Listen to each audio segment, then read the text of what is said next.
Multigrain పిండి ఇంట్లోనే తయారు చేసుకున్నారా ఇప్పుడు దానికి ఎవరన్నా? నేను ఎప్పుడు అట్టే చేసుకుంటా.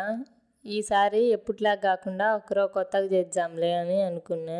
గోధుమలు ఒక 2 కేజీలు తీసుకున్నా. మిగిలినటి పప్పులన్నీ ఒక 5 రకాలు 200 గ్రాములు తీసుకున్నా. అవి ఇంకొక కేజీ అయినాయి. అన్నీ 3 కేజీలు.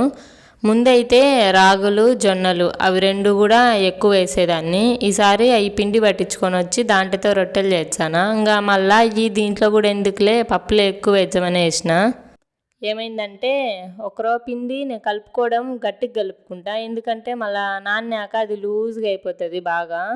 అందుకని ముందే గట్టిగా కలుపుకుంటా. ఈసారి అట్నే కలుపుకున్నా. పిండి పట్టించినాక అది గట్టిగానే ఉంది. మళ్ళీ ఇంకొకసారి కలిపి చూపించాయి ఎట్ట చెయ్యం.